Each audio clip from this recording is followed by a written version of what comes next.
Hello and welcome to the 2022 Warrant Article Review video. My name is Chad Fillion and I'm here in Littleton, and we are going to be discussing with each of the department heads their articles and their budgets so that you can have an informed decision when you show up to vote on March 8th.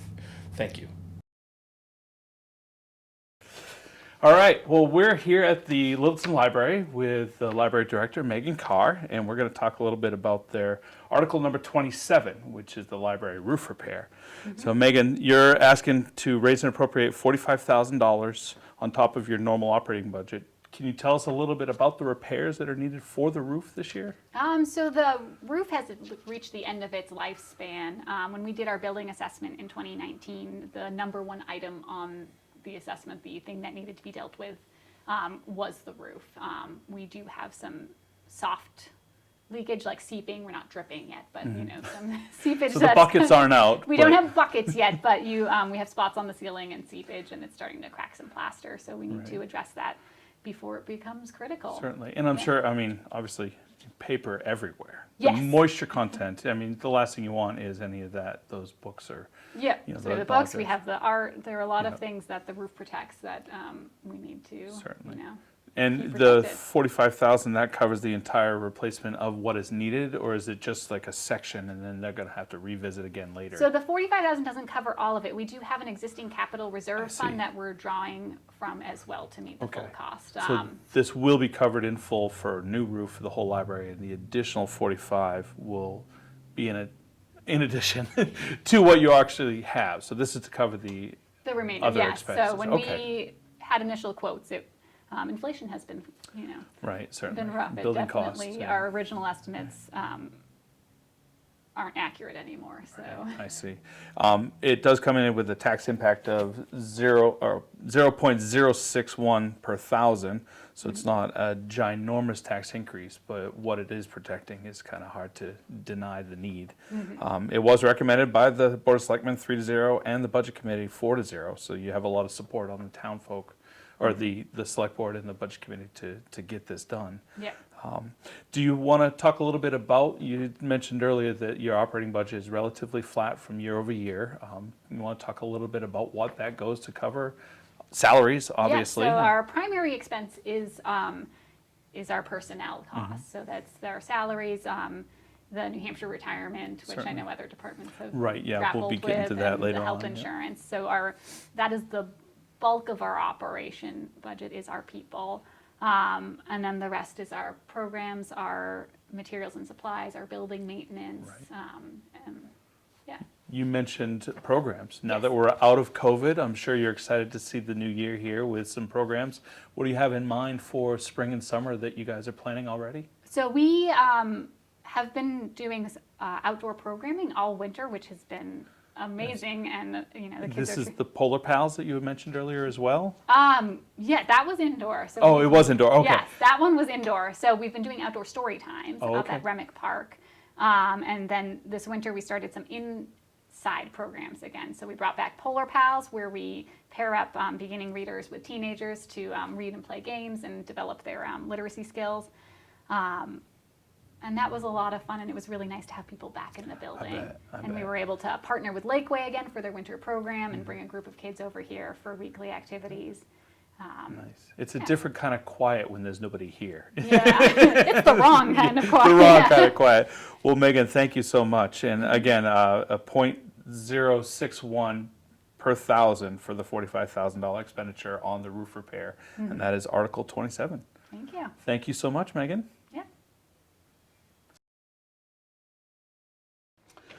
All right, we are now here with Public Works Director Doug Damko to talk about all of the Public Works ones. We have 11 this year to review between the Transfer Station, Public Works, so we're going to dive right into it. The first one, Article 4, actually covers a handful of the departments. We've got fire, police, and your crew. Right. Can you talk to us a little bit about the portable mobile radios that you guys are going to be using and how your team could really capitalize on the opportunity? Oh, sure. Sure, and yeah, I'm sure this will get reiterated by the other departments as well, but we really have outdated equipment for our radios. They're not serviceable anymore. Right. For Public Works, just to clarify for those folks that kind of want to know what Public Works covers, we have highway, we have the transfer station, we have building maintenance, and the sewer fund or sewer plant, as well as the whole sewer collection system in town. So those are kind of the general items that Public Works covers. So these radios really are benefiting all those functions. We have 14 portable radios and 21 mobile radios that are part of what we need for Public Works. Nice. A good majority of those are in highway though. Okay. Because every truck, every piece of equipment gets a radio.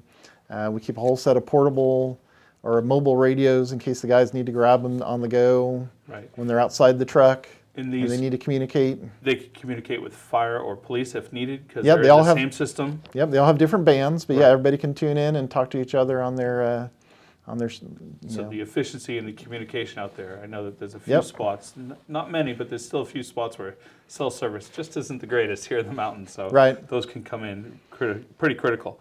Definitely, and especially for winter operations when we need to have a coordinated effort, particularly if transfer stations called upon because they have equipment that can support winter maintenance. Even Parks and Rec they're also doing plowing and doing winter maintenance as well. So the radios will help for those discussions between the different, even departments or divisions of Public Works. This lot's finished. Can you go help that one? I don't need you here anymore. Yep. So, and that's going to actually be a 7-year lease purchase agreement in and up to $353,900, and there's no tax impact for 2022, with the first one being first payment due in 2023. This will require a 3/5 majority vote to pass, but it is recommended by the Board of Selectmen 3-0, as well as the Budget Committee 4-0. So moving on to a very specific one for you is Article 5, and that's the sewer bond, the wastewater treatment plant improvements. You're looking to raise and appropriate $1.93 million for the wastewater treatment plant. Can you talk to us a little bit about what we're going to be doing with those funds? Sure, definitely. In fact, this proposed funding here is actually for a second project. We have a current one that's actually in the works, which is an emergency repair at the treatment plant, which is a $1.3 million Nobody wants authorization. Emergency sewer repairs. No, and the good thing is the town has fund. The sewer fund does have Certainly. reserves that's covering that project, and that's what those funds are meant for. And that's the great thing about putting them aside in these capital reserves Correct. for all these other little things. Correct. So if something happens, we're not in the thick of it. But basically, in summary, the town's treatment plant is really in need of a lot of upgrades or just maintenance, things that it's about 30 years since it was last gone through a major overhaul. And so the $1.3 million emergency project is underway right now here in 2022 and will be completed this year. This project here for $1.93 million is the next phase of needed improvements at the treatment plant. Is this going to assist with capacity as well as repairs and maintenance, or is this going to maintain systems as it is? Well, we're trying to maintain what we have. The plant actually has plenty of capacity, but it just needs to be properly maintained and brought up. Some of it is compliant with the new, we're under a new updated permit from the Department of Environmental Services that has added some new requirements to the plant. So some of these improvements are going to help us to meet the permit compliances with the state. So very important, and it's my priority project to both of these projects to get them completed. And this one, because this is coming with bond and hopefully being reduced by grants or aid from other funding received. The estimated tax impact is none, recommended by the Board of Selectmen 3-0 and the Budget Committee 6-0. Numbers on those budget committees from the previous one we discussed were probably for attendance reasons. But neither the Board of Selectmen nor the budget said no. I think that's a pretty strong indicator of its Now, what I would like to share though is we've already made an application for a grant for this project, and we have what's called a preliminary award of a grant. So it's subject to the voters approving the project and the bond. This and then the award. So if that's all successful, we'd be receiving $714,000 in grant funds. That's huge. Which will help, a good amount of it. That's about 40% estimated. Oh, that's great. That's great. So yes. Article 6, moving into some of the equipment needs that you're looking at. Article 6, you're looking for to raise and appropriate $198,171,000 for a new 10-wheel dump plow trunk purchase. This one will require a 3/5 ballot vote as well. And there was a little bit of discussion at the deliberative session. Talk to me again about the efficiency and the productivity increase with a 10-wheel. I know it's been touched on, but I think that's just the selling point in and of itself. Sure, definitely. And actually, I'm going to back up a little bit because this is all comes back, and probably we discussed about it in previous years' videos, was I basically put together a pretty comprehensive vehicle replacement plan for Public Works back in 2020. So this would be our third year of implementing that plan. So as part of that plan, the goal was to move away from for our large trucks, the big ones that typically the larger ones that do the out of town roads. Those are typical or Department of Transportation 6-wheel trucks. Okay.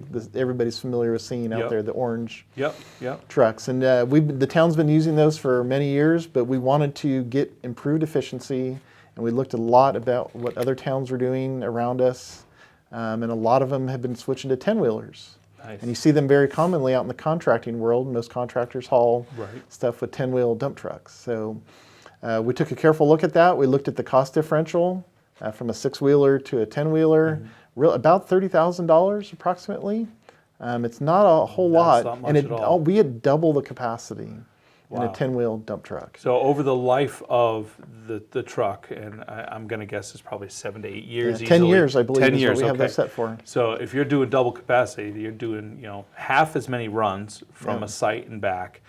When you talk about snow removal, they're out there and working with the loaders that much longer to get the streets cleaned that much faster for the next day. So I think a year over year, you're going to very quickly see the return on that investment by year 2, and then it's all just bonus in the funds. So definitely. So two 10-wheelers were approved by the voters in 2020. Okay. We identified all 4 of our 6-wheel trucks to be upgraded to 10-wheel trucks. So this will be our third 10-wheel truck. Nice. We've seen those efficiencies with it over the last 2 years with those 2 10-wheelers, like you mentioned. Whether we're hauling sand or hauling snow or salt or whatever we're doing, those, especially when we're plowing, when we're doing the really long routes out of town, to have the truck go further with the materials it has for treating the roads. And these ones are going to have sanders on the back so they can treat the roads, as well as the plow on the front. So it's a full outfit. It's not just a dump truck. It's really a machine for all seasons to cover all needs throughout the department. That's great. That's great. And this one, estimated tax impact is none for 2022. And then it was recommended by the Board of Selectmen 2-1 and recommended by the Budget Committee 4-0. And again, I did say that this one does require a 3/5 ballot vote to pass. Moving on to Article 7, the Public Works Highway Street Sweeper. And this is the one that was brought up last year, but it did not pass. We're still looking to replace that because of the condition that it's in. It really just can't do the job anymore. The need is still there. Absolutely, absolutely. Yeah, and what we wanted to do is get more information put together this year to try to inform the Budget Committee with more information. One of the things that came up was considering contracting out the sweeping services. So I spent a lot of time collecting information on that, talking to a local sweeping company to get pricing from them so that I could present that information to the Budget Committee.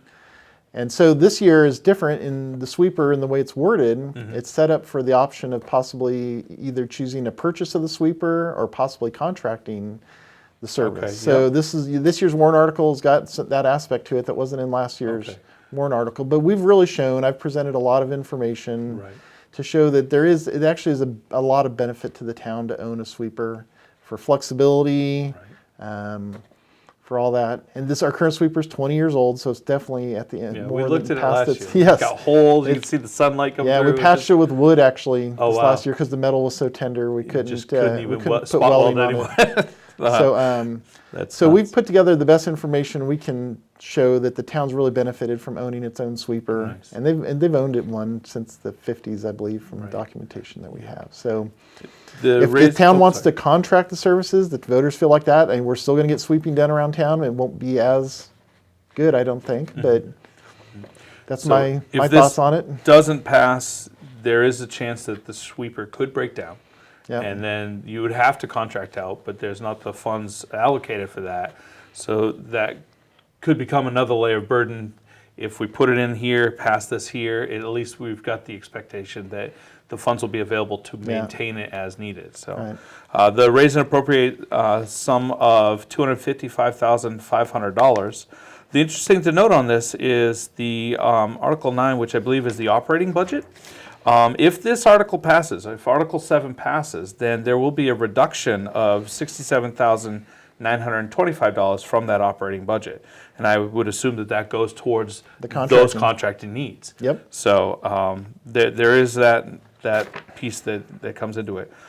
This one also will require a 3/5 ballot vote. Estimated tax impact for 22 is none. Recommended by the Select Board 3-0 and recommended by the Budget Committee 4-2. The next one we have on our list is the Article 8, and that is a 1.5 ton dump plow truck purchase. And you're looking to raise and appropriate $93,870 for a new 1 ton dump. And this goes into those revolving trucks and that plan that you put in place. Definitely, yeah. This is just a continuation of that replacement plan. This is for our smaller truck, what we call an in-town. Right. We see a lot of Ford 550s, but those are the type of 1.5 ton truck, handling the in-town plowing. Again, those trucks work year-round. We use them in the summer. And this will have a for sander construction, and a plow and exactly. do everything it needs. Multi-purpose. Perfect. We've got 4 of them.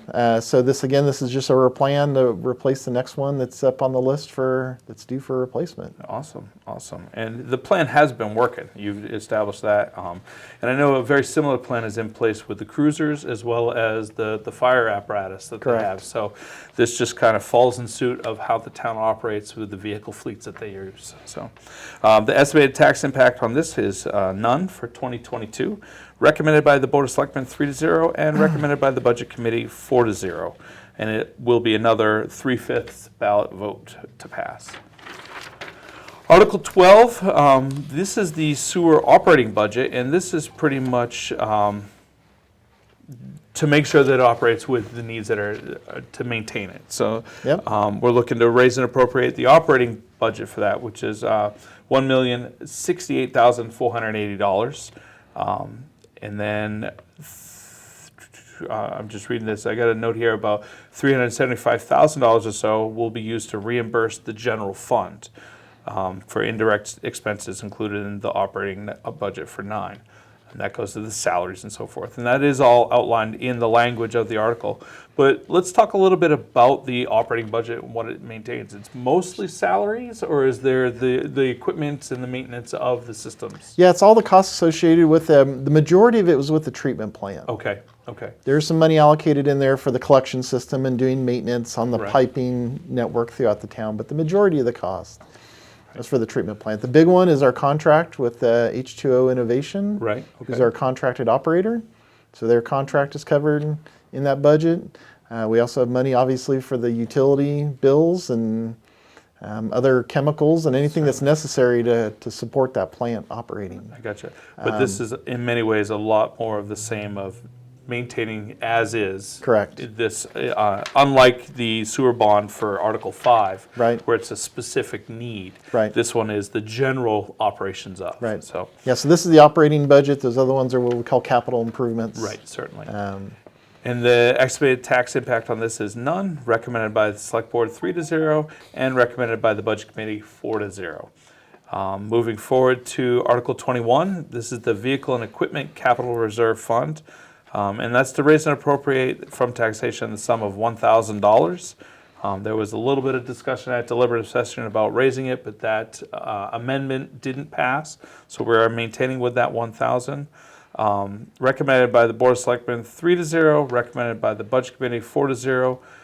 Do you want to talk a little bit about how that works with your equipment in your fleet? Sure, definitely. The $1,000 is a small amount, and it was under the understanding, at least with Public Works vehicles, that we've been, in this catch-up mode. So we've been bringing forth warrant articles for substantial amounts for really needed stuff that was behind on its maintenance cycle. So once we're more caught up and we're on a more consistent cycle, The goal is to get that reserve fund set up where we're trying to get a consistent amount of money every year and try to equalize the tax impacts for vehicle purchases rather than having these spikes. Right, I see. So the $1,000 is just there, a token amount just to get it started and get some money there.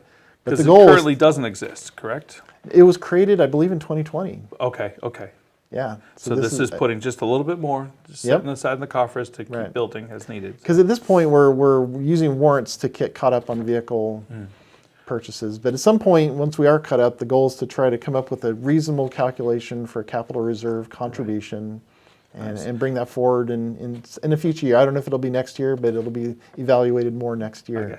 I gotcha. And that equipment and capital reserve is very similar, again, to what police and fire use for their cruisers and equipment and everything. And they have a much higher cost because they've already done that catch-up.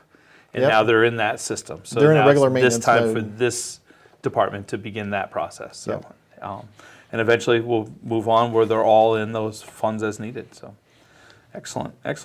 Moving on, where you have Article 22, which is the Public Works and Parking Improvement. We're looking to raise and appropriate from taxation the sum of $110,000, and that's to continue with more of the parking projects as well as new identified ones that you're looking for throughout the town. So, as everybody knows, being a tourism town and the jewel of the North Country, parking is a premium here in Littleton, and so the voters have been very supportive of prior prior warrant articles to approve parking lot improvements. So this is just continuing on. We're currently spending a substantial amount of money in the Hillview Terrace parking lot, which is behind the Jack's Junior Theater, to tear down a large barn, and to get that set up to be a parking area. And that'll add a handful so we more are spending a good amount of the funds that have already been approved in prior years to complete that work. Nice. But we would like to, there's parking lots that are having, we're trying to get more parking in that particular lot there. So we want to resurface the whole lot and restripe it to maximize parking. The goal is to get more parking in downtown Littleton. And if I'm not mistaken, it does have in the language for the design, construction, and acquisition of the land or right-of-ways. So we really, with these funds, could identify an entirely new parking lot area. We could design as needed and build out to suit to add 40, 50. In this case, even 5 to 10 could be helpful. So. Now, we do have a parking lot project that's separately, and that's the Littleton Riverfront Commons project, which is going to have a substantial improvement in parking with that project. So and that's all down. These funds here are more focused on existing parking lots I see. and trying to either repair them if they're in poor condition or to improve more parking in them if we can make it happen. Like we are tearing down the barn. And that's going to be a huge impact to that parking spaces, or that parking lot there, to add those on there. Yeah, so I've calculated based off the costs that have already been expended through now with that barn demolition project, trying to calculate how much more we need to do work in that parking lot, and also the lot across the street over by the laundromat, up above Muskoma Bank, that lot. Another area, it's not kind of looked at as a parking lot, but it is over at the fire station. The fire station has parking around it that's just, it's very, very poor condition. And that's like in between with the whole public works and all that area. And so we're trying to get some improved improve that parking around the fire station too, because it's in very poor condition. And so that's where we're looking at doing that's where a lot of the parades start too, right there at that location, that lot. So this. Yeah, and when town voting happens out there, they route everybody through that lot for parking. So it just needs some work. So those are the areas I've identified as needing some parking that these funds are allocated to be used towards. Excellent. And estimated tax impact, estimated tax impact on that is 0.149 per thousand, and it is recommended by the Board of Selectmen 3-0 and by the Budget Committee 4-0. Article 23, Public Works Road and Sidewalk Improvements. We're looking to raise and appropriate from taxation the sum of $500,000 for the purpose of improvements, replacement of repairs of roads and sidewalks. Very similar to the parking improvement one right before it on 22. Continuation in many ways of the current and existing sidewalk improvements that you've been doing. Yep. You want to talk a little bit about how that's going to play in? Sure. Yeah. This has been a standard warrant article that the town's had every year to do primarily road paving redoing roads, but we're also wanting to focus on sidewalks Right. as well. And we have done some, but we're going to try to focus a little bit more on sidewalk needs for this with this warrant article money. So very similar to like what you said. It's Yeah. a touristy region, jewel of the north. You want to have those sidewalks so people can be safe on the sideways as well as meander as they need throughout the shops in town. So yeah, definitely. this So is going to be helpful for that. So we have some monies even from last year, a warrant article from last year that we're going to continue to allocate and fund this and spend this year. Okay. So we're looking at Union Street sidewalks as our main need for sidewalk improvements. So these are mainly our asphalt sidewalks, not our concrete sidewalks, because they tend to get broken up and have unevenness more than the concrete sidewalks do. The sidewalk, just for clarification too, the sidewalks on Cottage Street are in very poor condition, and that's actually being done as a separate project. It's already been approved in a prior warrant article. Oh, okay. To completely replace the Cottage Street sidewalks. And that's on the agenda from for South 22? Street. It's the goal is to have final engineering completed this year. In 2022, and hopefully be into construction in the fall. We don't have a finalized schedule yet. But at least breaking for ground that. But we'd like to break ground this year, and that would be replacing the Cottage Street sidewalk from South Street all the way up to Co-op. Oh wow, nice. Those are in very poor condition. That'll be so that's a super separate helpful. project, and I'm glad that's 80% grant funding for that project. That's huge, and that just expands that walkability of the downtown region. So these funds here are for other sidewalks elsewhere in town, and we're really focusing on the Union Street sidewalks for this year with this warrant article money. Perfect. But for street improvements too, we're also going to be evaluating Mount Eustis Road, Richmond Street, the Rock Strain neighborhood, Industrial Park Road, and Rodebeck Drive. Those are some of the streets that we've identified as for some street paving as well. Needing some work. So we're going to try to balance those funds and try to accomplish all those. And most of those are all different resurface, areas. or are you going to have to grind down and build A couple of them are going to be grind, but we're going to a lot of it's just going to be resurfacing. Nice. There might be some selective grind outs, but And most of it's definitely gonna be any sewer resurfacing. work will be done before, so Yeah. we can. The good news with all these roads is there's none that have really issues with sewers Nice. underneath them. The Rock Stream area does have some issues with the sewer, so we're going to be kind of careful to not, Any it's kind of culvert a work or balancing drainage act. that you're going to be dressing up in that area when you're working with the roads, or is it mostly just maintaining the road surface? No, it's mainly just the road surface. Okay, If catch good. basins are there, we want to make sure they're adjusted and all that stuff. But So so we do evaluate the underground drainage and sewer. certainly, but as far as for a project and getting it on the books, it's pretty straightforward. Yep. And not a lot of complications that come with it. Now, if culvert work does need to be done, that's done through the highway department. So they'll bring out the road crew and actually Hopefully do the culvert work the new themselves. 10-wheeler to help haul away all that old stuff. Yeah, definitely. Excellent. So that's the plan for that, and it is a large amount of money. The town's typically requested, from what I understand, in the $300,000 to $500,000 range every year. This is the higher end, yeah. Yep. And then it's a non-lapsing appropriation, and this would last through the purpose is completed, the identified projects, or till December 31st of 2027. So once this, the hope is that this passes, and once it passes, it will maintain in there as part of that. Yep. The reason for having additional years in there is just in case if we can't get the work done, if there's something that causes us to not complete it in the year the money's approved, then we at least have a couple additional years see. To get the money spent. So it's not like a use or lose. You didn't make it finish, so you only got 200 or whatever. You got that available to you to finish the project. Right. Excellent. Estimated tax impact for the road and sidewalk improvements is 0.678 per thousand, and is recommended by the Board of Selectmen 3-0, and recommended by the Budget Committee 4-0. Article 24, that's your transfer station revolving fund tax appropriation, and you're looking for $136,680 to be raised from taxation for the transfer station's revolving fund. Estimated tax impact on that is $0.185 per thousand, recommended by the Select Board 3-0 and the Budget Committee 4-0. Are there any nuances to Article 24 that you want to address and talk about? Nothing in particular. I've been in touch with the transfer station manager, who's Steve Bean, working closely with him. He's been running a great operation out there. He's been keeping me up to date on particularly recyclables. Recyclables have definitely been Changing improving market. a lot, especially with COVID. Nice. They've been just doing really well on recyclables with paper and plastics. Mm-hmm. So this budget amount does reflect that good revenue that they've been receiving from recyclables. But this is basically the amount needed from taxation to cover what the user fees are not covering. Okay. And what the revenue from the recycling is not covering. Okay. For the transfer station. But it's been a really good operation out there, pretty consistent. Excellent. Yeah. Excellent. And the final one on the list for Public Works is Article 25, which is the Landfill Closure Capital Reserve Fund.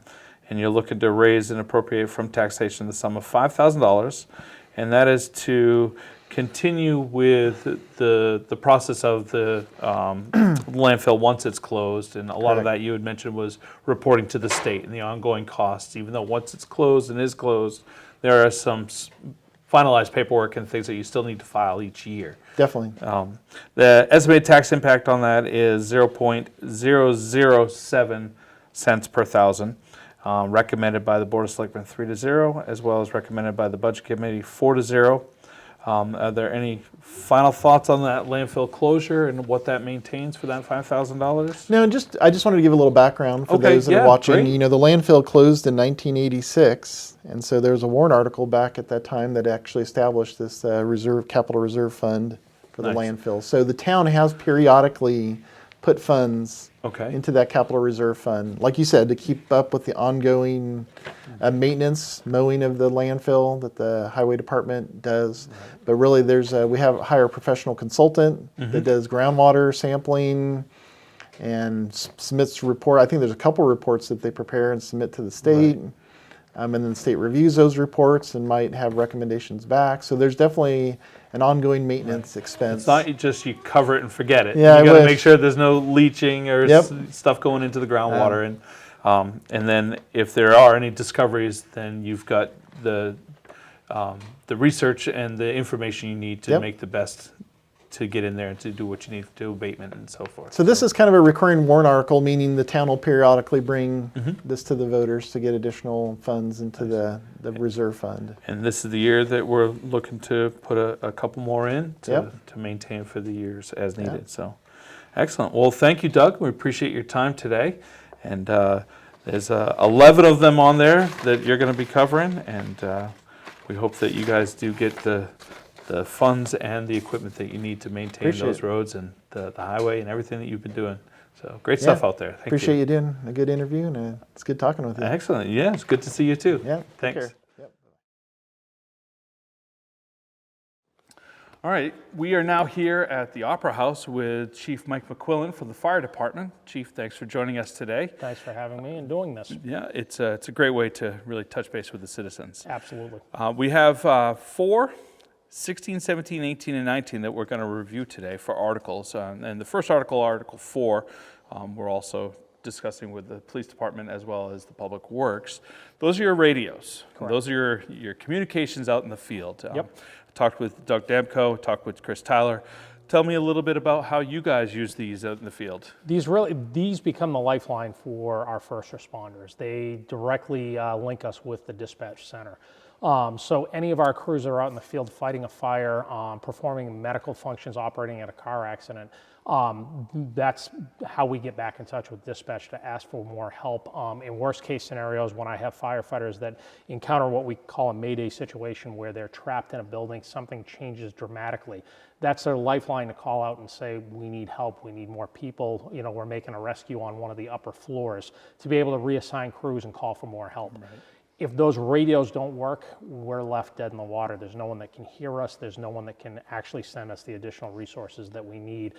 And at the same time, if we can't hear dispatch and there's another call or a more severe call we need to clear from a water leak to go to an actual fire, we're not going to hear that. That's where it becomes the lifeline for us to be able to know what's going on. And I think a nice thing to point out is the interconnected with the other departments. Yep. Police, fire, Public Works are all in the different bands, but all in the same system. Right, so. And that was one of the things I'm glad you brought that up, because interoperability is the term that we use. Okay, yep. And that means that we can operate together and be able to communicate with with each other. And even though we're on different frequencies, like you said, that same band, with just a click of the radio, we can talk to each other and actually, save seconds, at a critical juncture where we can talk directly with each other. So you have an EMT, first responder, something escalates, you need police assistance, click, they're there. Correct. If you're on a fire call and there's something going on with a water main or electrical or utilities, they're there. Public Works is ready to help you out. So, Or in the other case, if Public Works is out plowing and they discover something that's going on and they need fire, medical, or police assistance, it's all connected there. Emergency management, when we look at any type of a disaster that can happen, whether it's flooding, a major snow or ice event, we open up an emergency operations center where we're all working together. We have crews, police, fire, and public works are going to be working side by side, and we can talk to each other. Department heads with the town staff, right down to the newest members of the fire department, police department, or highway department. We can all talk to each other. We all know what's going on, and we're working in tangent with each other. Wonderful. And across the 7 years, we're looking at about $353,000. That's all in. Yes. We're talking $50,000 a year across the 7 years. Correct. I mean, you're not touching that with some cell phone plans, and you can't get cell service. So Correct. It's talking with the other individuals. This is maintenance as well as the service, the equipment itself. It's really a full encompassing article. So and it covers, the radios we have now are about 19, 20 years old. Wow. And they've reached the end of their life. And you look at your cell phones and stuff that we replace every 2 or 3 years. I know. These have really, they owe us nothing. They've given us everything. They've been a good platform, but that next generation that we're on with the technology that's there will just enhance our communications and will hopefully eliminate some of the dead spots we go by moving us from what we call analog technology to digital technology. And it's better communications, and it lets go further, and it's more clarity.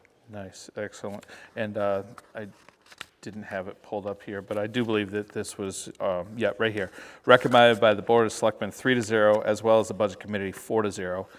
It will require a 3/5 ballot vote, like I mentioned with the other individuals, but I think the proof is in the pudding that there's really no substitute for that communication interoperability that you're looking for. So, thank you. Moving forward, 16 and 17 kind of tie in together with one another, but they also spin on the operating budget. So let's talk a little bit about that. The operating budget is what it is. We're hoping that it passes for the, I believe it may have changed at deliberative. Unfortunately, I don't have my notes for what may be amended, but I think as it stood, it went to deliberative, it was 9.5 million with a 8.9 as a default. So if the operating budget passes as presented, 16 and 17 take on a different role. Correct. Talk to me a little bit about how those changes, if the default budget does pass. Correct. So if the default budget passes, Article 16 is referring to the revolving account that we have for the EMS operating budget. So to run the ambulance, we raise about $275,000 through revenue that we collect from the billing. The other $275,000 comes from the tax base, if you will, to fund the ambulance service. That covers everything from the trucks to the equipment to the personnel costs, the retirement, everything that's included. And when the pilot program was initiated, that was the way in which the governing body at the time decided that a revolving account was the best way to do this. And in October, the select board made the decision to make this a permanent part of the fire department. So making that revolving account be part of the general fund, that's where we're looking at putting that into the overall operating budget of the town.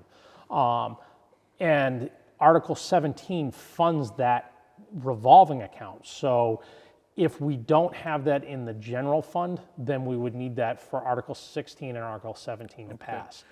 If Article 9 passes with the full amount for the general fund, then Article 16 and Article 17 would not apply to that. We would just need to get rid of the revolving account so that the money goes into the general fund. Certainly. And the town spends that money as it would any other revenue that comes in. So in many ways, Article 16, if we look at it, it could be a bookkeeping article in that you're closing out an account and allowing the line item in the general fund to exist. Correct. So 16 really kind of cleans up everything.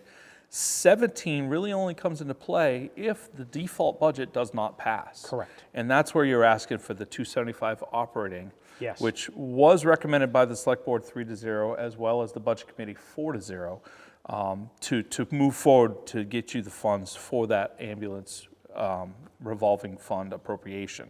Correct. But again, if the Article 9, the general fund, passes as presented, 16 is really house cleaning, 17 doesn't even come into play. Correct. Excellent, excellent. Much like police and public works, you also have with Article 18 your vehicle and equipment capital reserve.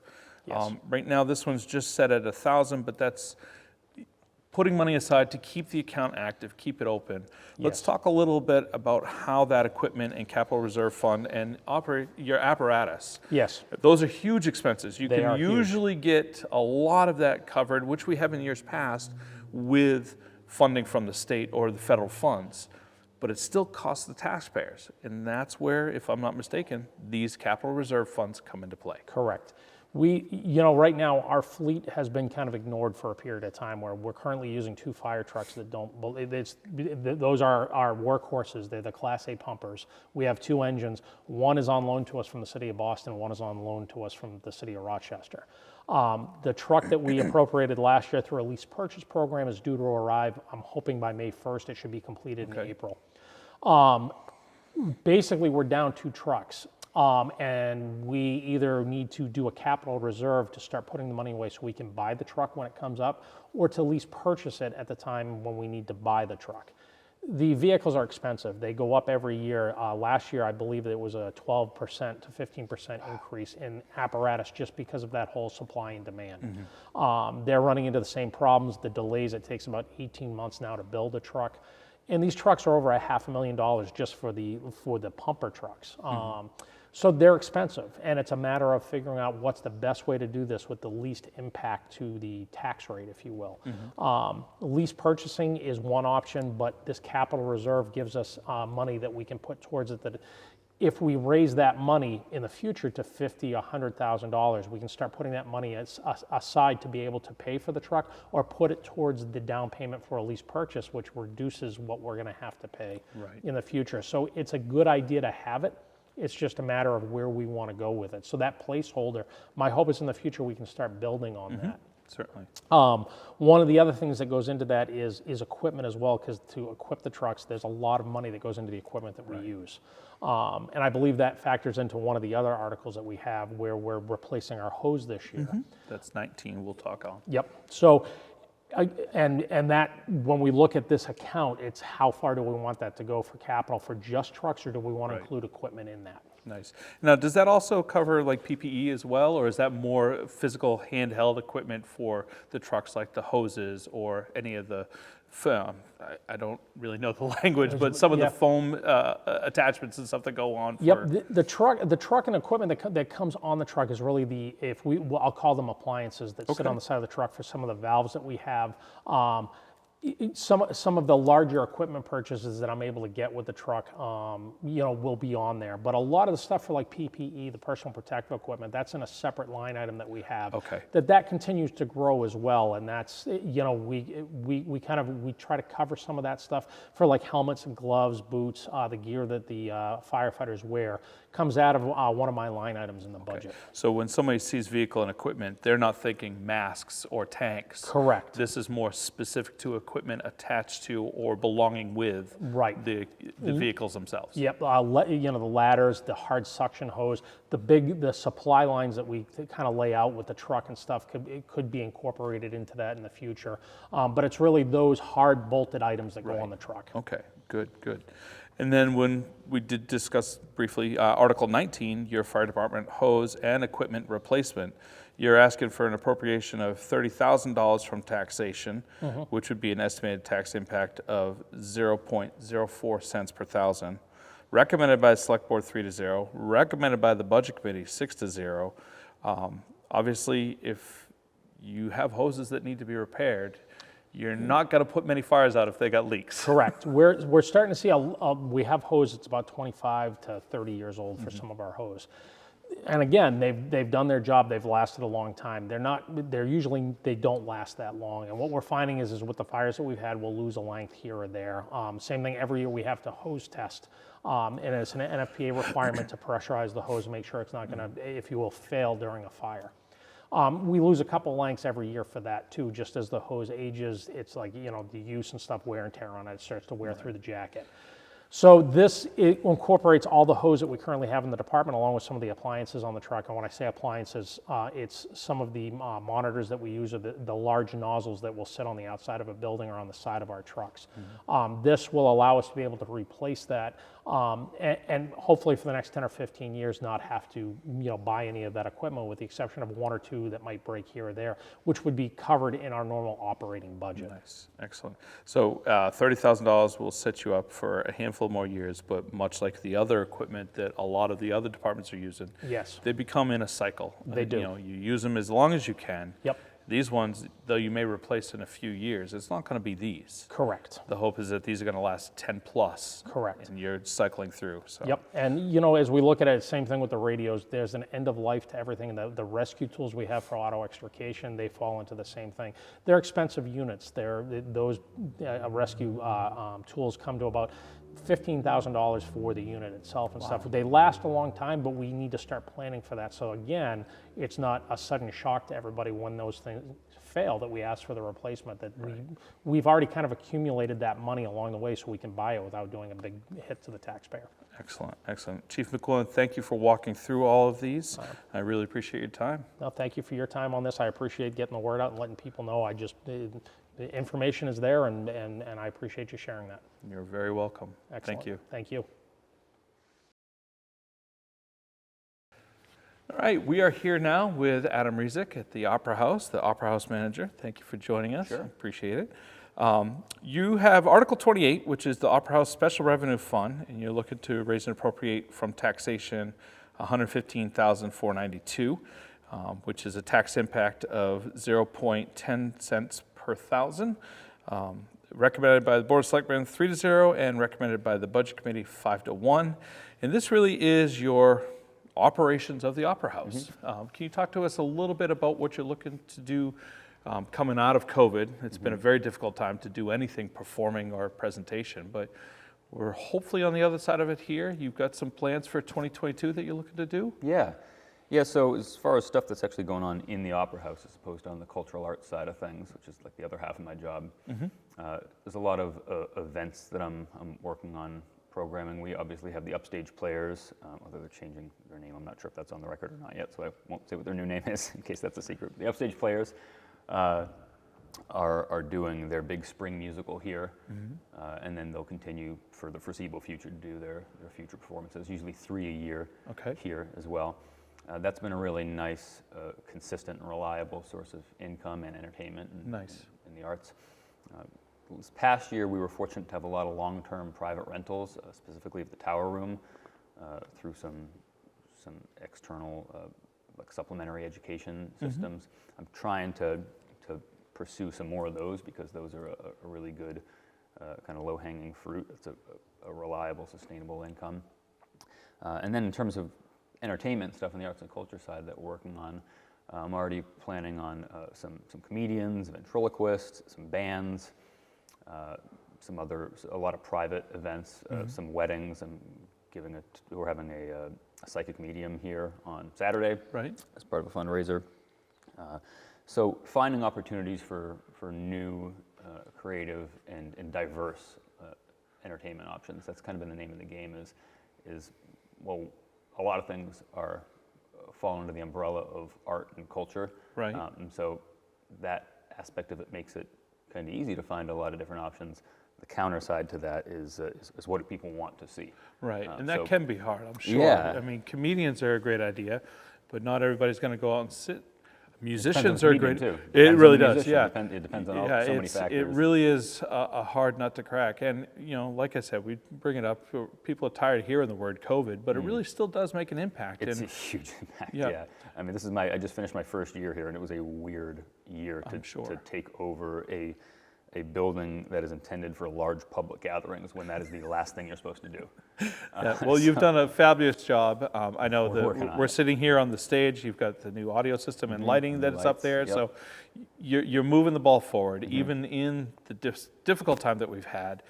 Managing the funds that you can, keeping the upkeep on the building itself, making sure that they're available and ready to go if somebody wants to rent them, so they have their services for whether it's the AV or the Wi-Fi available. Seating is always set up when people need it for that. So you've done a wonderful job on making that happen.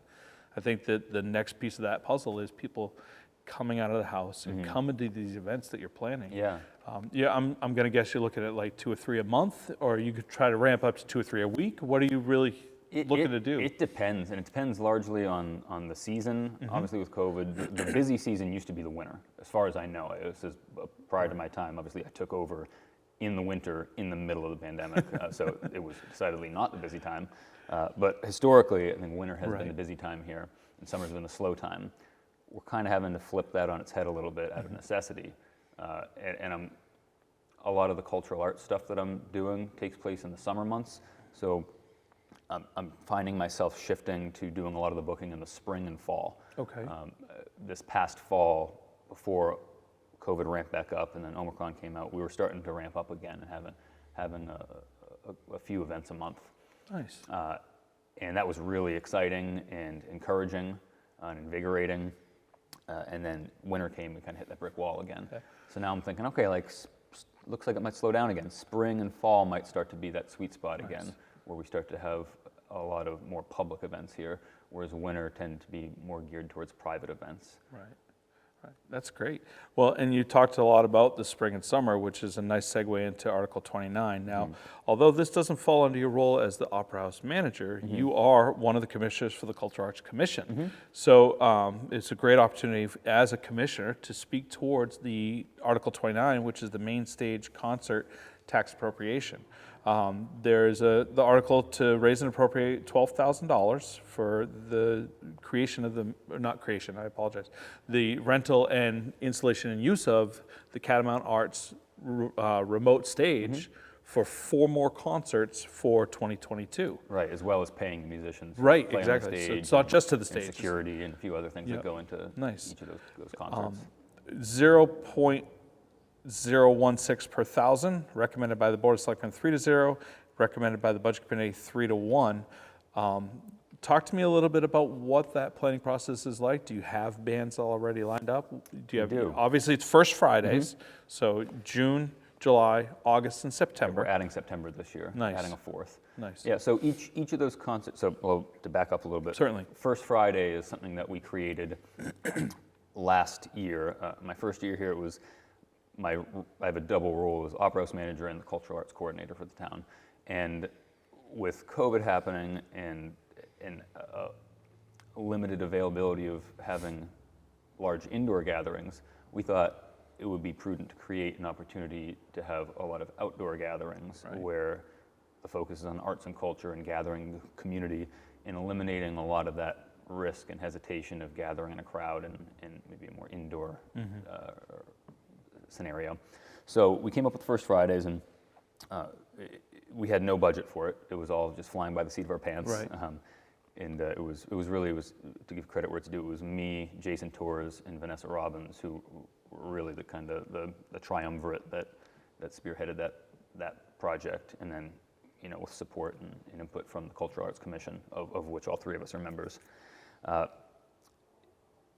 The idea with First Friday was to have a community-focused, community-funded, community-driven arts and culture event that really focused on providing entertainment by and for members of the North Country Arts and Culture community. So a portion of each of those First Fridays, after having all these kind of widespread events on and around Main Street, downtown area, was that we would funnel everybody at 8 p.m. across the bridge down to where the farmers market is, which is land that's now owned by the town, which is helpful, and have just a big communal gathering for a larger scale concert that kind of brings everybody together to cap off the night. Nice. And And with that, last year it was funded from some grant funding that was sought by Littleton Main Street Inc. and a couple other collaborations, and we really wanted to get a little bit more control over that funding this year. And originally we thought, okay, we'll try to find a bunch of smaller dollar donors and get the funds that are necessary for the infrastructure of that event, as well as the talent and running it with security and whatnot. And then we thought, like, well, we kind of treated First Fridays this past year, which had no funding, as sort of an audition. Like each First Friday was like a job interview, Right. Of like, hey, what do you guys think? Like, this is our idea. This is what we think this can be, and like, here's what it is now. Here's what it has the potential to become, and it was just sort of testing the waters and getting people aware of it. And we thought, well, shoot, maybe we'll just ask the community for a little help. $12,000 in the grand scheme of things isn't a huge amount of money, and we thought it's at least worth asking. You don't get what you don't ask for. So that's the etymology of this Warrant article, is to ask for money from the town to fund these. And it feels a little counterintuitive because the whole idea of First Fridays was to have it be a free event, and if we're asking town, taxpayers to pay for it, because it kind of becomes inherently unfree. But we see it as a minimal investment to make this a possibility and a little bit more sustainable possibility for the community. I think being the jewel of the North Country, a center hub community, a large tourist attraction, and you're not just providing art and cultural opportunities for Littleton artists and citizens. You're bringing in North Country regional artisans to show up and set up their booths, play their music. They're playing on the corners. They're juggling or doing caricatures or selling their homemade soap or granola or they're really taking that farmers market mentality and flipping it into an event, street market style. Anybody that wants to look for something to do, they're going to come to town, and when they come to town, they're going to be spending on parking. They're going to be spending on food. They're going to be spending, hopefully, on hotels for the region. So it's an injection of funding for the community. It is. So it's you invest a little to hopefully reap a lot. Exactly. It's an economic boon, and we recently conducted a survey of people who were involved, either directly or indirectly, whether it was just people who played music or sold their art, or just local business owners, right? And asked, like, what was your foot traffic increase like? How much in additional revenue can you directly attribute to the events of the First Fridays? And the answers were staggering, honestly. I mean, we were kind of blown away. We didn't know what to expect. We were like, fingers crossed, hopefully this is like, we think this is right. What's happening, but we don't really know until we ask. And it was really reassuring. I mean, the amount of credit that was attributed from boosts in revenues on those days to the event happening was pretty impressive. That's awesome. So it is working. And we're kind of putting our money where our mouths are, and it's reassuring to see that that's the reality. And that was the first summer. We didn't know what we were doing. And figure if something like this takes 2 or 3 years to develop and get the word out. It just took a couple months. Right.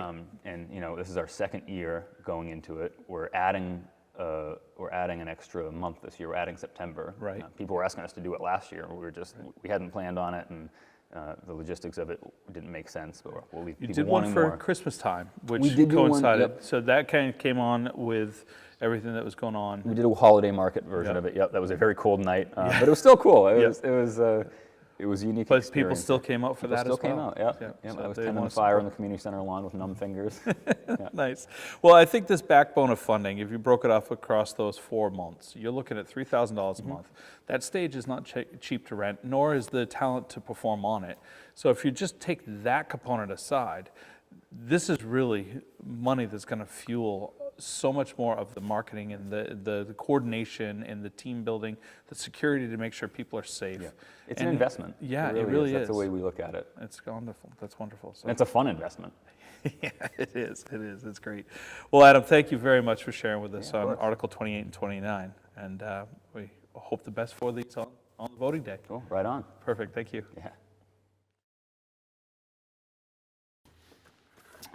Yeah. Okay, well, we are here now at the Littleton Town offices. I'm here with Caitlin Leveroni, Littleton Parks and Rec Director. We've got 4 articles here that we're going to be reviewing, Article 30, 31, 32, and 33.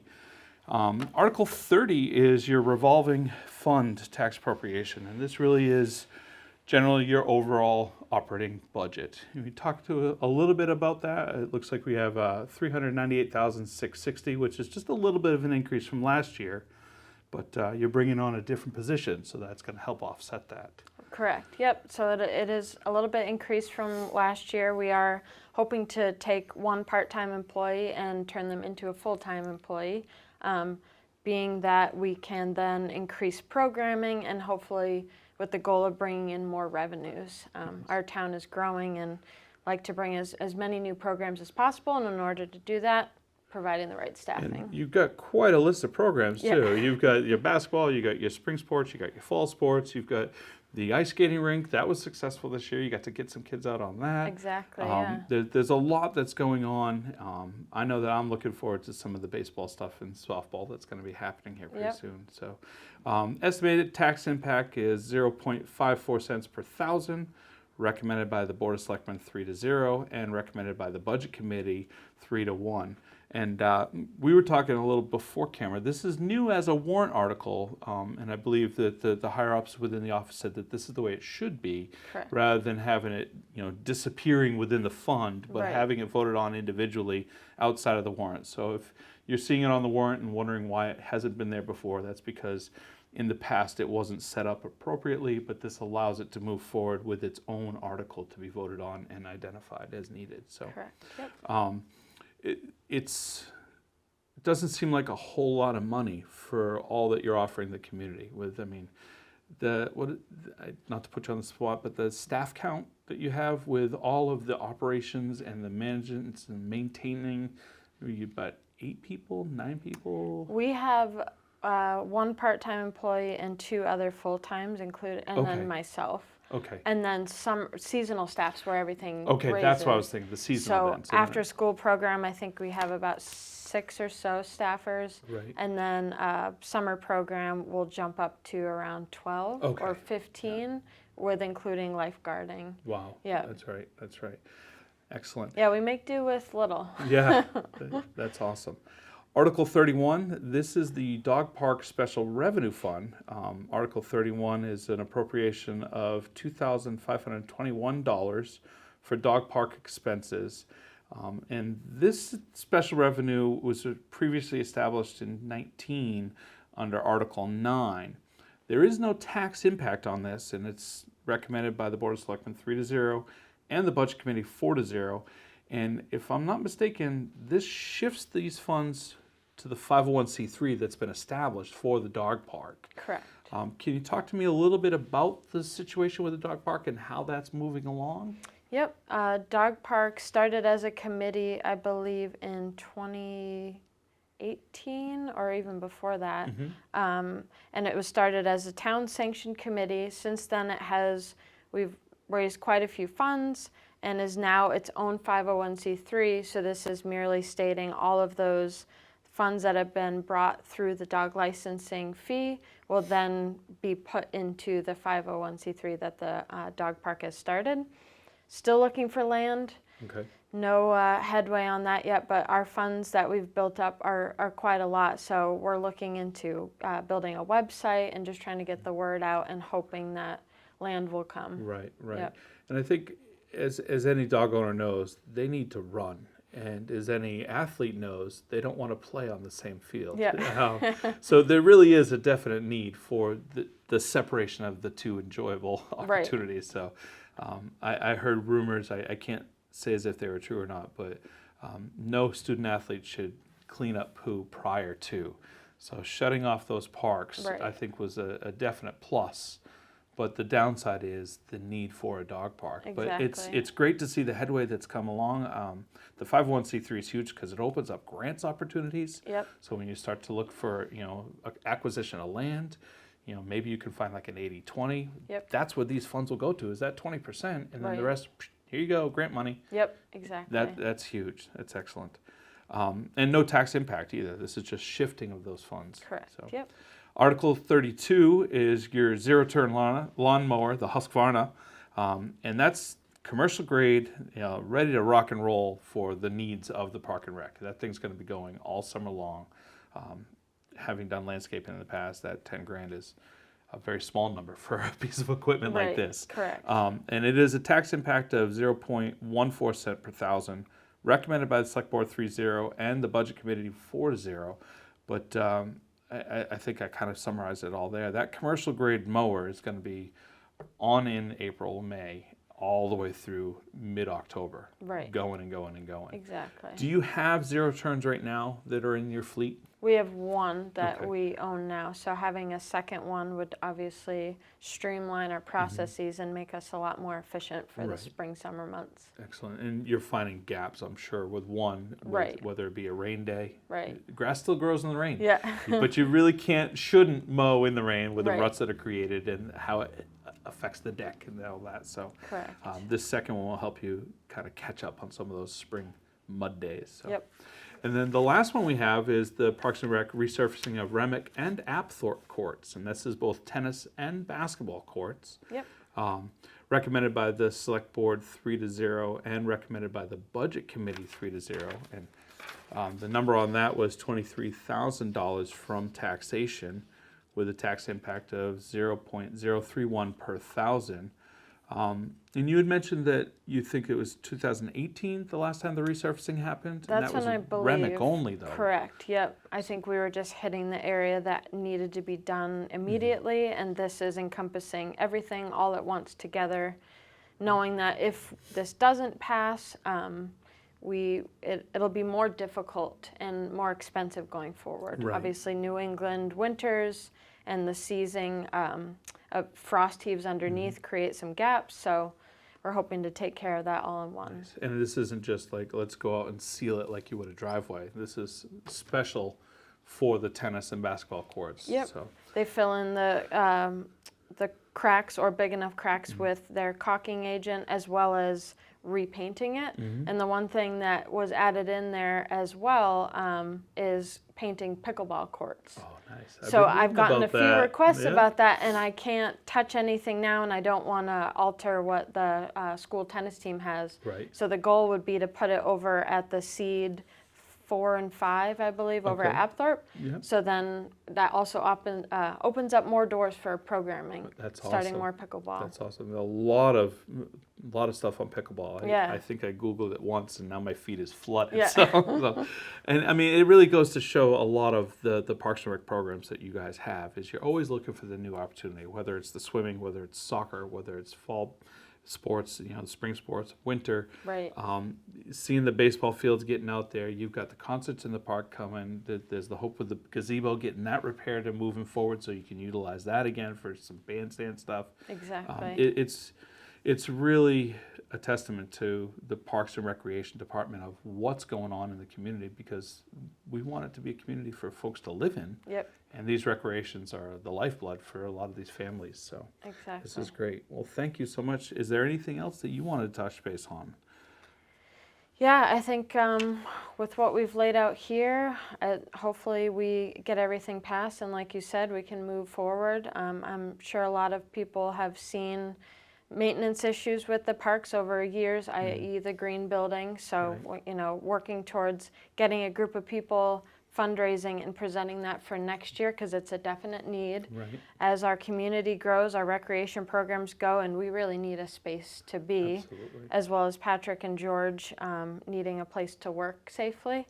And then at the Remick Park, we have an open grant right now. We're taking bids for contractors for work that my predecessor had started. So that would be updating the ballpark building, paving the walkway around Remick, and drainage at the lower field. The first part of that project everyone saw was the playground, so that's taken care of, and now just moving forward with the hopes too that by 4th of July we see some sort of pavilion maybe, and it's a safer and better place to play. And more welcoming too. I mean, Right. these aren't just coats of paint. This is new apparatus for Right. the playground. This would be new buildings. This Right. would be resurfacing of the courts so that they're performing better.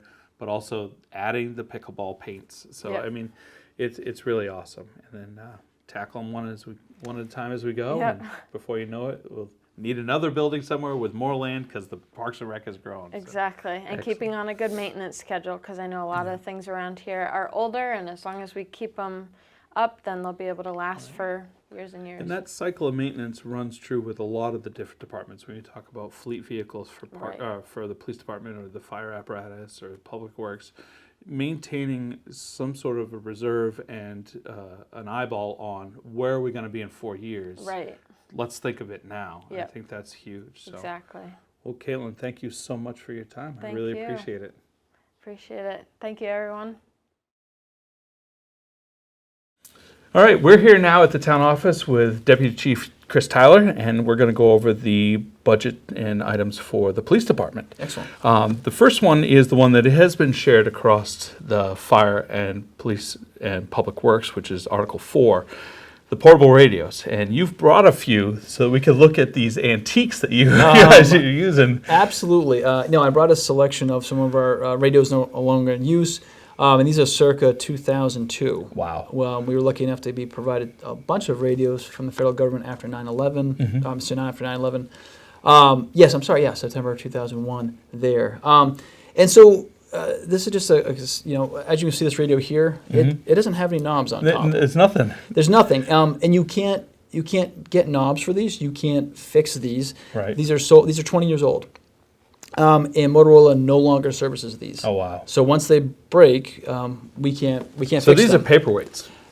Heavy paperweights, but yeah, they are. This one here, it just shuts off by itself randomly. Just no. Yep. Yep. Yeah, you just go to key it and there's no sound, and Yeah, that's and a you don't want problem. that in the middle of a fire or That's- an emergency with a fleet out there. And, Right. Yeah. I mean, out of all the equipment we have, the piece that we use the most is our pen and our radio.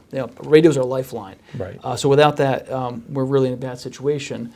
This little guy here, you can't put a microphone on him. Oh, wow. So every time you want to talk, you have to. Had to actually do the Right. old. So this ties up a hand right here. It's not. Yeah. It's not good. And 20 years old. I mean, these are great radios, but all of our radios in that capacity, we can't fix them anymore. So. We're in really desperate need for new equipment. We've kicked it down the road far enough, and we have to do something. It's difficult when there's always something that supersedes on a priority list, but Right. there comes a time that even the lower end priorities become the new priority. And I think Chief McQuillan, he pointed out great, we live in an age where we replace our cell phones every year or two. Right. And this is the fleet, the fire, EMS, public works. If Right. there's an emergency, there's no cell service in some of these areas out here. No, You're not going to you're be able right. to get on your phone when that one stops working because it decided to shut off. So Right. this is huge. And this is push button talk like instantaneously at not looking up a phone number, not making a phone call. So for us, yeah, this is must-have equipment. And I think the other great thing to point out is the interoperability of being able to, if you need fire for whatever, or you Right. need EMS, right there, change the dial, you get the new the new frequency. Right. They're all on those different bands, but they're all on one radio system. Yes. So We need to talk to Public Works. We can. Fire. We can. The school system. We can. The hospital. We can. Instant communication. As opposed, we can't do that on your phone. You're talking to one Right. person at a Yep, time. exactly. So it's very beneficial. nice. This again, it is next tax impact would be in 23. There is no tax impact for 22. Recommended by Selectmen 3-0. Recommended by the Budget Committee 4-0. It does require a 3/5 ballot vote. That's the 60% that you're looking for it to pass. But Right. I think it speaks for itself when you show these things with no back. It's like, Yeah. I'm just going to shut off now because I'm done working for the day. So. It's I know it could be conceived as a big price tag, but I mean these radios minimum 10 years of service. Right. That's pennies per day. And I respectfully disagree with the big price tag. You're $350,000 for a 7-year contract. That's $50,000 a year across 3 departments for the lifeline communication. I mean, I don't think that's that's a small price to pay for the communication and the needs of the departments. I hope that's how it's seen. Yeah. Because we really need these. Yes, absolutely. Moving forward, you do have Article 14, which is your part-time officer training expendable trust fund. Talk to me a little bit about how that works. You have part-timers that come into the department. Right. You want to send them out to be trained. Yes. That's what this fund is for? Not only to train them, but also to help fund them to work and things of that nature Okay. there. So this was established because we have a full-time working force, but they always can't meet our needs. So we wanted to explore having part-time employees help us out Okay. as well. There's a savings benefit to that as well, Right. but we didn't have the budget for it necessarily. So the concept was to take money from the last year's budget, that might have been a surplus, take a small portion of that to keep reinvesting that each year to help with that staffing needs, help with that training Okay. needs. And I believe it's a $10,000 cap at most that can be transferred from one year to the next. I think in 2021 we budgeted $9,000 for that, Okay. or we're allowed to. And I think the end of the year we had a little over $150 unspent out of that. Wow. So that was all used towards training additional personnel and supplying extra shifts with part-time officers that either supplemented full-time officer shifts or just extra duties that we could have extra people out there helping out. That's excellent. And we've seen at the select board meetings when the select board are swearing in the new officers, Yes. they're coming in and they're ready to go and they have the support that they need, both with their training as well as the equipment and outfitting to get them out there Yes. to help all the full-time officers, because there's a lot of extra workload that comes up with some of these things, and the calls that you go on. Right. Having them ready to go, so it's not like, oh, well, here, you can borrow my stuff. That doesn't always apply. If anything we can share, we try to do and things like that, but we're also committed to not just bringing somebody new and going, here's a gun, here's the keys, go make it happen. Right. No, we need to train our people to give the best level of service to the town and also to reduce liability. Yeah. And that takes time and it takes funds, and we're lucky to have this. That's excellent. That's excellent. And speaking of funds and planning for the future, that leads us right into 15, which is your capital reserve for your vehicle and equipment. And it's a $50,000 appropriation, estimated tax impact of 0.068 per thousand, recommended by the select board 3-0, recommended by the budget committee 4-0. And this is your fleet and vehicles and your fleet and your equipment on that revolving process. Yes. Talk to me a little bit about that 3 years, the every 3 years in the 3 vehicles. We talked a little before the filming, but share with the viewers how that works. So this concept came to be as we would normally, should be fortunate enough to replace a vehicle a year, if that's what we would do. We have 7 vehicles in our fleet at the police department. And this is an issue we had thought about for a while, because the issue is we always replace a primary patrol vehicle first. It's always going to our primary patrol officers who are responding to all the calls. But when we took a car offline, we would then trade it out for an administrative car, or a car being a less of a use patrol capacity. So there's a constant shuffling around of cruisers to decommission one, strip equipment out, invest and put it back in the new piece of new cruiser. So time and money resources, shuffling things back.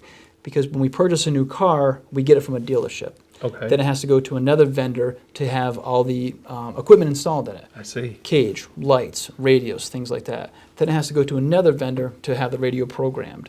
So it's, when you purchase a car, from the time you say, please place the order, to it's on the road, 6 months. Wow. So it takes a while.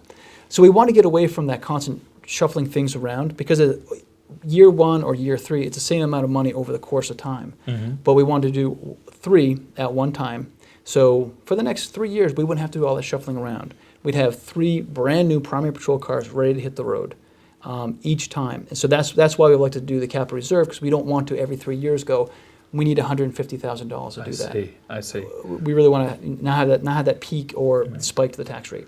That's excellent. And I think that it shows to that fiscally responsibility in that you making sure you have it, but you're being sound mind of it, instead of, like you said, that spike. 150 is a lot. It can be, right, it can be. And you never know what else is happening in other departments for other things in their usage, but Right. if you keep on that even keel of, we know this is here. We're going to do this every year. It helps build that so that you're ready to go when you're ready to replace that fleet as needed. It's true. That's excellent, excellent. That closes out for the police department. Was there anything else that you wanted to say, or do you think we've covered it all? No, I mean, for our needs this year, we've covered it all.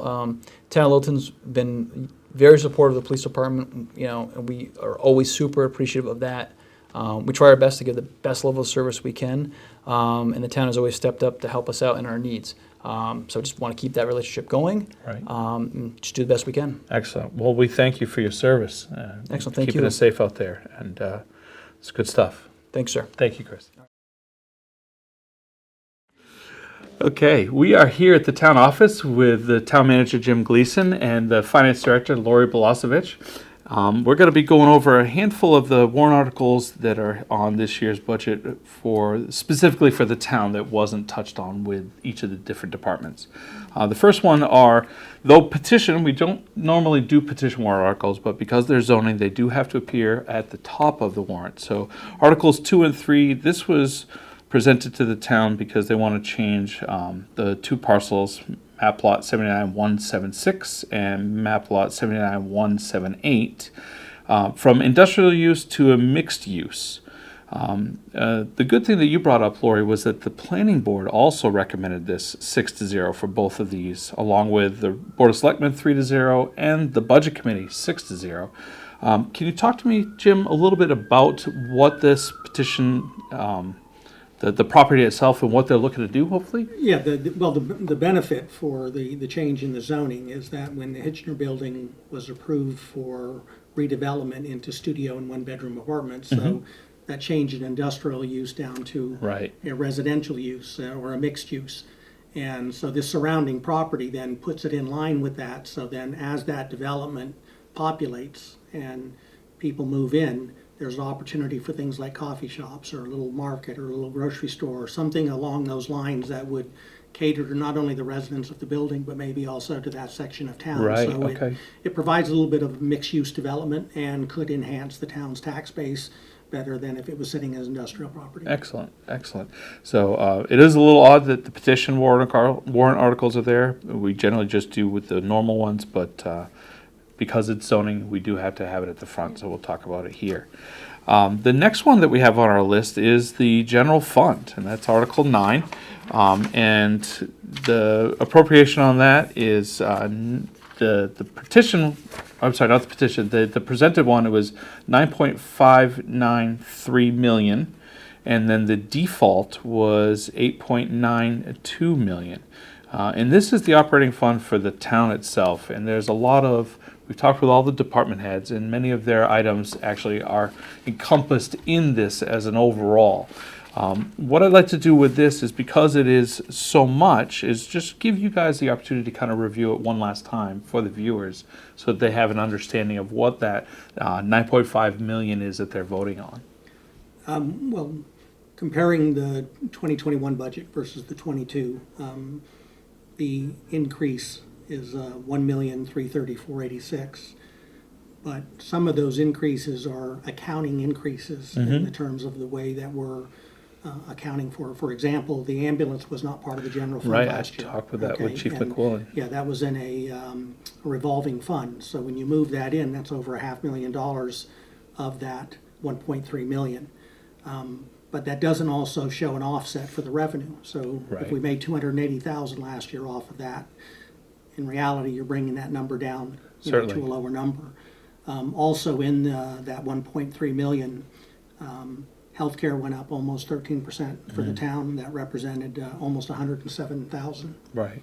New Hampshire retirement increase mandated by the state is 208,000.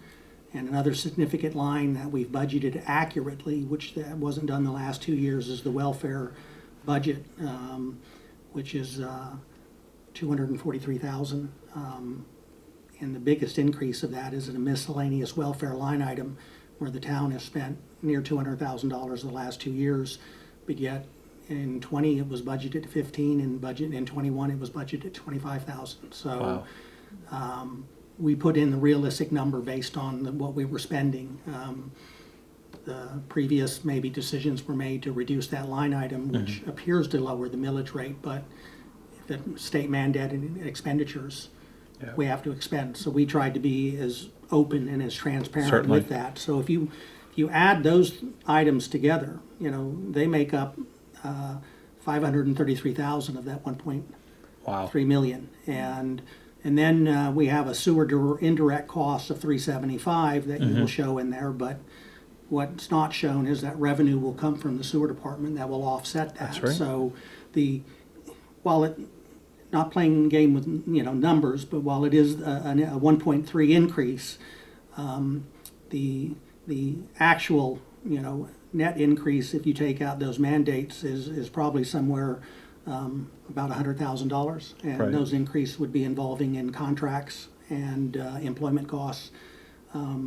Not that you don't have to count for health insurance and retirement. I mean, they're there, but they're things that we don't have Right, a say on. exactly. They're obviously automatically, oh, we're not going to raise those items. So the increase isn't as large as it appears. It's just a change the way Lori and I are doing in terms of transparency, so that it's much easier for somebody to look at the general fund budget and see 100% of the costs.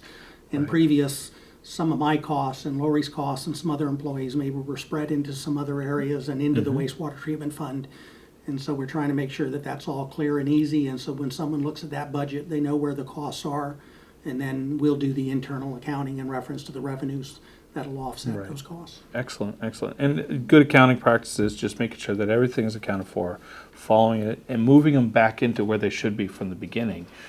That takes a little bit of massaging and changing, and it looks like that's exactly what you guys have done. So there are some increases, but they're not necessarily increases as much as shifting of where it lives, so to speak. Right, it's in a, hope to make things clearer and more transparent, because Right. I can see that's very important in this town, and so I think Absolutely. doing it this way is a step in that direction. Perfect, So, yeah. perfect. And then there was a couple of questions that were brought up during the deliberative session, and you had said that you had some items that you wanted to talk out with the answers that you had for those questions. One of the questions was regarding building permits and how many were issued for new homes. Okay. And so I checked with planning, and they had 28 new homes that were taken out. We won't get the value of those homes in the 2022 tax rate. Right. It'll be gradual before it builds in, but at least there were 20 new home permits issued, so that was good news. Also, just wanted to touch on the default budget, because there is a difference it shows around $666,000, but you have to look at $555,000 is the ambulance, because it was not in there last year, so it can't be in there this year. And the other is the $67,000 for the sweeper, which was not in there last year. It won't be in there this year if it's, Article 7 is passed. So it won't be in there anyway. But if you take those two amounts out, you end up with like $43,000. That's the true savings. Okay. If people were to go with the default budget, you're only going to save about $43,000. I see. Yeah, and in talking with the department heads, there were a handful of those items that if the general fund does pass, this article won't even matter. It's void, it's out of there, because this is a contingency should the town go for the default, so that we can maintain what we need for those services. So, before we move on, were there any other thoughts or topics that you wanted to discuss on the general fund for Article 9? No, I think we covered the highlights Certainly. of what people are looking at in terms of what are the factors that are driving up the costs, because I think staff did real well in asking them to turn in a flat budget. Some departments actually have a lower line item this year than last year, but unfortunately, due to some costs we didn't control, we couldn't have brought in a budget at or under last year's number. But I think as Lori explained it, with about $48,000 difference between the default and the current budget, when you factor in that we're still paying for the ambulance service, whether it's revolving fund or general fund, I think staff did a really good job. Excellent, and congratulations to them to be able to maintain that, especially with everything going on the last few years. It's been, I'm sure, very difficult in some areas. So, Maybe just one other thing to mention is certainly. on debt, because I know that one of the budget committee members spoke out at deliberative and had tried to explain the amount for debt in the 2022 budget.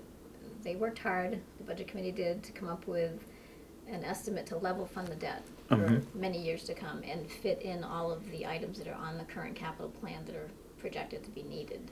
And so we managed to come up with the debt schedule, estimating all that out without any increase to the debt amount. It would be the same every year for several years to come in order to fit in these items that we're asking for borrowing, and also for future items that will be needed. So, That's the yeah, difficult it's a huge task, thing. so that's Yeah, very it's a huge nicely done. thing, and I think they worked hard, and it would be a great thing to see happen. That would be wonderful, definitely. And I guess if I could add one Certainly. other thing, there is a request in there for $1,000 on capital for fire and capital for DPW.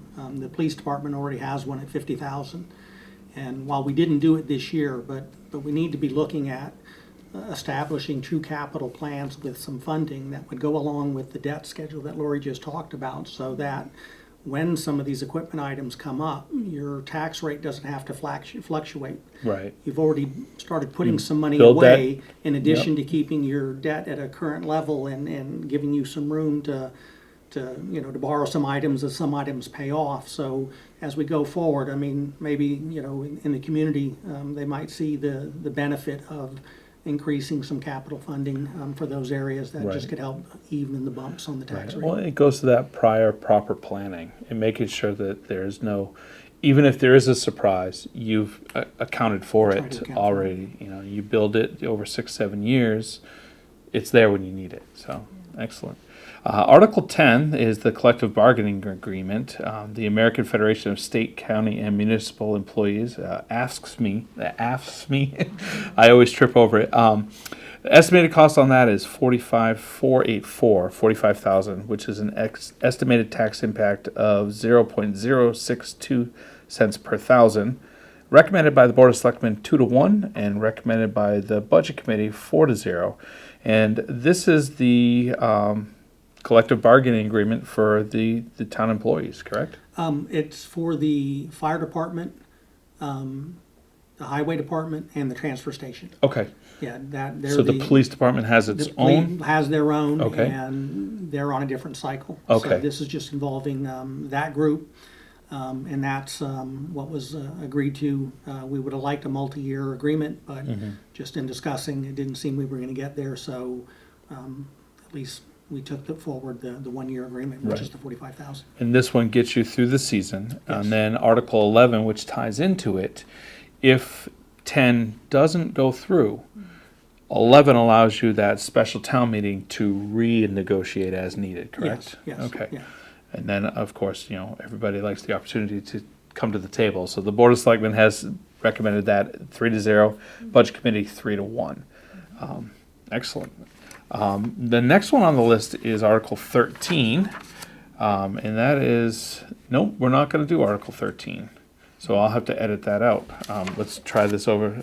Watch this. Watch how I do this. The next one on the list is going to be Article 20, which is the Wagner's Crossroad. And this was actually from the citizens, correct? Yes. Now, explain to me, you did a little bit off camera, but I think you did a really good job explaining that. If we wanted to acquire a road, that would be a cost incurred. So it has to go on the warrant. Well, the inverse, am I doing this right? Yeah. The inverse is the same. It has to go on the warrant even though there is no longer a cost. Yes.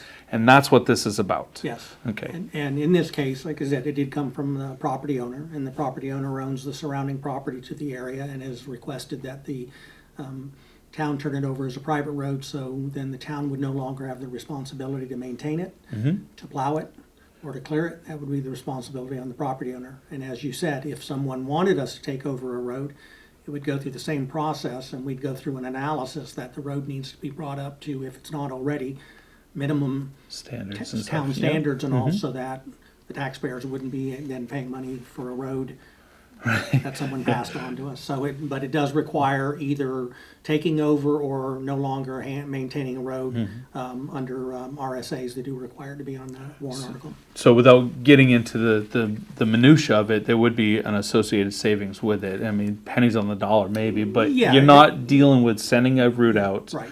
This road is no longer on the list, so there's no more plowing or culverts, any of that. So, perfect.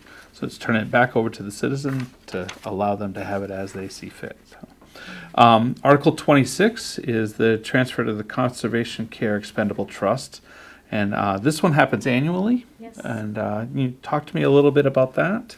Sure, it's kind of a housekeeping article. It's Okay. the funds from 2021 that were not expended by the Conservation Committee, that they didn't need to use, and so what they like to do is transfer that into their trust fund so that they can use it to care for the town lands. I gotcha. Excellent. No tax impact. Recommended by both the Board of Selectmen 3-0 and the Budget Committee 4-0. So, like you said, housekeeping just to make sure the money still follows and we know where it The went. intended purpose. Exactly, Yeah. and it continues to use for what they Right. need for the land and so forth. And the key Lori said there, it's their trust fund, so that money doesn't end up in the general fund, so. And that's the Yeah, important yeah, part of yeah. this, definitely, is that it's, like you said, the intended purpose, so. The last one that I have on our list for the town itself is the ginormous one. I think you said $314, was it? A lot of capital reserve and expendable trust funds that are out there. Another housekeeping one. You're really looking to say, it's costing more money to keep these accounts open, I believe, Yeah, I than it think would be to just put them back where they belong. 7 or 9 little different trust Yeah. items, and some have dollars, but I think, well, the number could change based on interest and what have you, but we're talking about $314. Yeah. And the accounting time that Lori has to send just to track and to take care of that, in addition to the fact that that's another individual account, which could be part of your overall fees, with the bank. It doesn't make any sense to keep in a line item open for Absolutely. $20 or $30 in there. These were specific projects, and the project is complete. It was finished long ago. And it's just sitting and there. They just We never don't know what cleaned to them do. up. I So gotcha. major cleanup. Nice. Well, and I think that we're seeing a lot of that, a lot of accounting and housekeeping cleanup as we've transitioned to move to this more transparent, full disclosure. Everything to the penny is available right there and to see. And this just supports that same initiative. You're making sure it's all cleaned up. It's going right back to the general fund. It's not like it's hiding in somebody's trust for like water and the conservation and making sure that they've got Right. they have their fund, it's there. These were smaller town projects. They're done. They're closed. It's really just an accounting Right. process to clean it all up. So And the trustees of the trust fund are all in support of this as well. I Excellent. ran it by them to make sure and they're all good with it. So perfect. Well, that's pretty straightforward. We do have 9 of them that are on this list, 8 of them or so that we've gone over. Are there any other final thoughts that you wanted to review? Or? No, other than the fact that I want to thank staff and Lori in particular, being the new guy moving in here in April. I was fortunate enough to have her on board, and That's right. quite honestly, a very talented finance director, and we're also philosophically aligned, so that helps on how we work. And then the departments working with us and doing everything they could to try to make the budget as tight as possible, recognizing that it's never easy to increase someone's Right. taxes. And we all, don't want to pay taxes, but at the same time, I want to say I'm thankful for that, and hopefully the town residents and the businesses will look at this budget and realize that we've been conservative, but at the same time, we're trying to maintain the level of services they expect. Right. It's awesome. And this being your first time through with our budget review process, and we've done 5 or 6 of these, 6 or 7, you've done splendidly. Well, thank you. Yeah. We'll see March 8th how that is, right? The funny thing is when we discussed it last year, you're like, I don't know. Because it literally, I think it was like a week after you coming on. And you're like, I don't know anything. That's just not fair. Yeah. So we gave you a pass on that one, Jim. But All right. I appreciate that. We appreciate you talking with us Yeah. here. And I know that the citizens really appreciate that we're continuing this because it gives them that broad overview. Once again, final note to just really touch base on all these. And I know that the department heads really enjoy being able to speak to their line items to the citizens as well. So we thank you for having it and hosting it, and we look forward to the vote on the 8th. So